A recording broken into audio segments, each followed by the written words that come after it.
இது மகிமை நேரம். ஆண்டவராகிய இயேசு கிறிஸ்துவின் ஈடு இணையற்ற நாமத்தில் மகிமை டிவி நேயர்களை அன்புடன் வாழ்த்தி வரவேற்கிறேன்.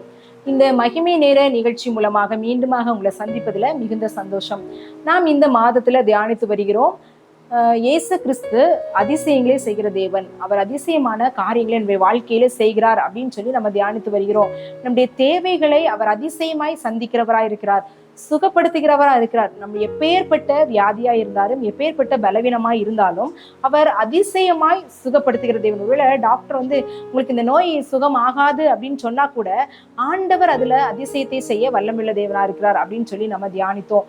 அவர் நம்முடைய வாழ்க்கையில செய்ய போகிற காரியங்கள் மிகவும் அதிசயமானதாகவும் ஆச்சரியமானதாகவும் காணப்படும் அப்படின்னு சொல்லி எந்த விதமான சந்தேகங்கள் அநேக நேரங்கள்ல பிசாசின் கிரியைகளினால நம்முடைய வாழ்க்கையில, நம்முடைய குடும்பத்துல, நம்முடைய பிள்ளைகளுடைய வாழ்க்கையில காணப்படுகிறதான போராட்டமான சூழ்நிலைகளை அவர் மாற்ற வல்லமுள்ள தேவன். அதிசயமா அந்த காரியங்களிலிருந்து நமக்கு விடுதலை தருவார். அநேக நேரங்கள்ல நம்ம வேற காரியங்களை நாடி தேடுகிறோம். ஆனா ஆண்டவரை நோக்கி நம்ம செல்லும் போது பிசாசின் கிரியைகள் அழிக்கப்பட்ட போகும் அப்படின்னு சொல்லி எந்த விதமான சந்தேகம் இல்லை.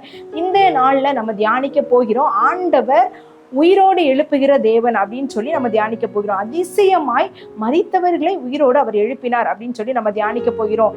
யோவான் எழுதின சுவிசேஷம் 11ஆம் அதிகாரம் 25ஆம் வசனம். இயேசு அவனை நோக்கி, நானே உயிர்த்தெழுதலும் ஜீவனுமாய் இருக்கிறேன், என்னை விசுவாசிக்கிறவன் மரித்தாலும் பிழைப்பான். நானே உயிர்த்தெழுதலும் ஜீவனுமாய் இருக்கிறேன் அப்படின்னு சொல்லி ஆண்டவர் சொல்றாரு. அவர் தான் உயிர்த்தெழுத தேவன்.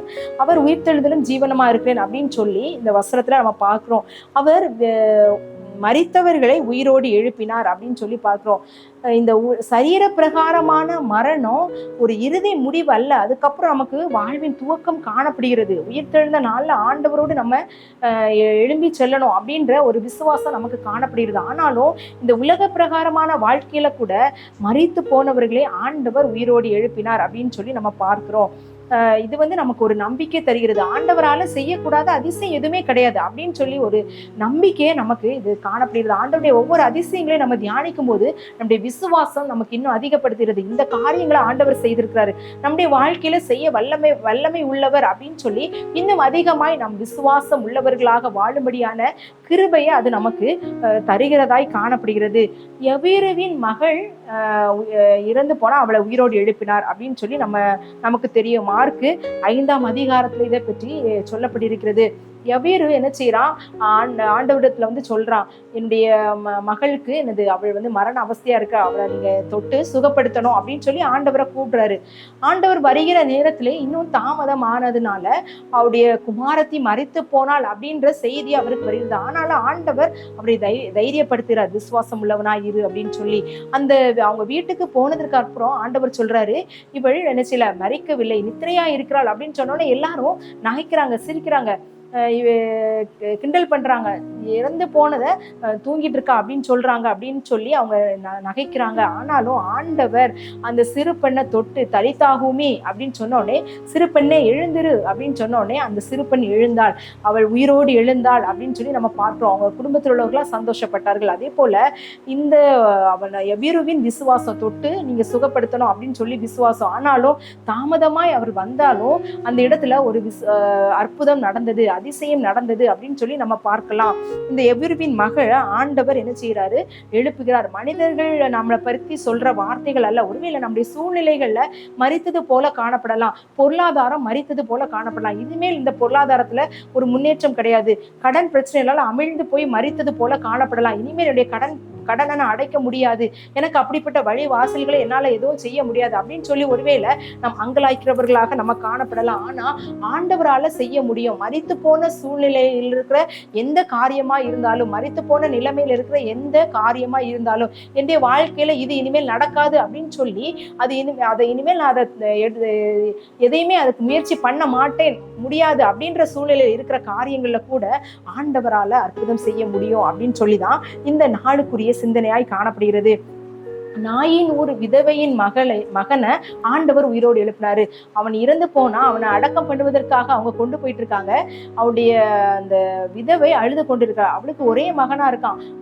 அவனை தவிர அவளுக்கு வேற ஆறுதலான யாருமே இல்லை, யாருமே அவ கூட இல்லை. அப்படிப்பட்ட சூழ்நிலையில அவளுடைய கண்ணீரை அவள் பார்த்து, இங்க எவீரு வந்து கூப்பிடுறான், ஆண்டவர் சுகப்படுத்துறார். ஆனால் இந்த நாயின் ஒரு விதவைய அவருடைய கண்ணீரை பார்த்து ஆண்டவரே அந்த பாடையை தொட்டு, வாலிபனே எழுந்துரு அப்படின்னு சொல்லி அவனை உயிரோடு எழுப்பினார் அப்படின்னு பார்க்கிறோம். நம்முடைய கண்ணீரை காண்கிற தேவனா இருக்கிறாரு. சில காரியங்கள் நான் எவ்வளோ ஆண்டுகளாக இந்த காரியத்திற்காக ஜெபித்திருக்கிறேன், இதுக்கு மேல இந்த காரியத்துல அற்புதம் எனக்கு நடக்காது, அதிசயம் நடக்காது, அது செத்து போனது போன்று காணப்படுகிறது அப்படின்னு சொல்லி நம்ம மூழ்கி வைத்த ஜெப குறிப்புகள், மூடி வைத்த ஜெப குறிப்புகள் எல்லாவற்றிற்கும் ஆண்டவர் அந்த கண்ணீரை பார்த்து பதிலளிக்கிற தேவனா இருக்கிறார் அப்படின்றத நம்ம மறந்து போக வேண்டாம்.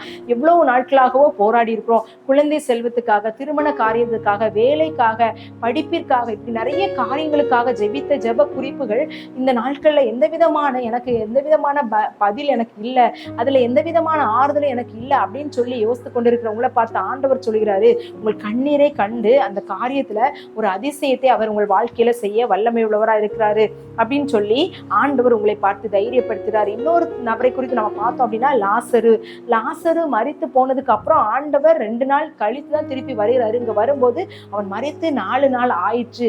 ஆனாலும் அந்த கல்லறையில் இருந்து அவனை உயிரோடு எழுப்பினார். கல்லறையின் மூடப்பட்ட கல்லை ஆண்டவர் புரட்டி போட சொல்றாரு, லாசருவே வா அப்படின்னு சொல்லி உரத்த சத்தமாய் கூப்பிடும்போது லாசரு கட்டுண்டவனாய் என்ன உயிரோடு வருகிறான் அப்படின்னு சொல்லி நம்ம பார்க்கிறோம்.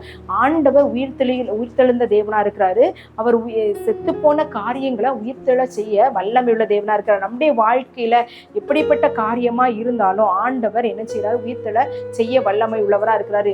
அநேக நேரத்துல நம்முடைய பாவத்தின் விளைவினால பாவத்தின் சம்பளம் மரணம் அப்படின்னு சொல்லி நம்முடைய பாவத்தினால நம்முடைய ஆத்துமா செத்தது போல காணப்படுகிறது.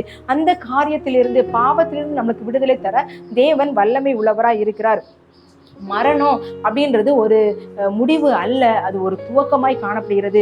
நம்ம இந்த உலக வாழ்க்கைக்கு அப்புறமா ஒருவேளை மரித்து போனா கூட நம்ம இந்த ஆண்டவரோடு யுகாயுகமாய் வாழுகிறதான வாழ்க்கையை ஆண்டவரோடு புதுப்பித்துக் கொள்ளணும் அப்படின்னா நம்முடைய பாவத்திலிருந்து நம்ம விடுதலை பெறணும். ஆண்டவராகிய இயேசு கிறிஸ்துவால மாத்திரம்தான் அதை செய்ய முடியும் அப்படின்றத நம்ம அறிந்து கொண்டிருக்கிறோம். நம்முடைய வாழ்க்கையில காணப்படுகிற எல்லா விதமான செத்து போன நிலைமையில் இருக்கிற எல்லா விதமான பிரச்சனைகள், இந்த போராட்டத்திற்கு நான் நிறைய நாள் ஜெபித்து விட்டேன், இது இனிமேல் என்னுடைய வாழ்க்கையில நடக்காது அப்படின்னு சொல்லி எந்தெந்த காரியங்களை உங்களுக்கு தெரியும், எந்தெந்த காரியங்கள் ஆண்டவரிடத்துல நீங்க ஆண்டவரே இந்த காரியத்துல நான் உங்களிடத்துல கேட்டேன், நீங்க எனக்கு செய்வீங்களா செய்ய மாட்டீங்களா, இது எனக்கு மீண்டுமா எனக்கு நீங்க ஒரு பதில் தருவீங்களா தர மாட்டீங்களா. அநேக நேரத்துல நம்ம புலம்புகிறவர்களாய் காணப்படுகிறோம். இந்த காரியத்துக்காக நான் எத்தனையோ நாள் உபவாசித்திருக்கேன், இது என்னுடைய வாழ்க்கையில செத்து போனதாகவே காணப்படுகிறது, இனிமேல் அதுக்கு உயிர் கிடைக்குமா அப்படின்ற ஒரு சூழ்நிலையில இருக்கிற எல்லா காரியங்களிலும் ஆண்டவர் சொல்லார், அதை உயிர் பெற செய்ய வல்லமையுள்ள தேவன், அதிசயங்களை செய்கிற தேவன் உங்களோடு இருக்கிறார். அதுக்காக நம்ம ஜெபிக்கலாம். நீங்கள் அன்பின் பரலோக பிதாவே, இந்த அருமையான வேலைக்காக உமக்கு நன்றி செலுத்துகிறோம்.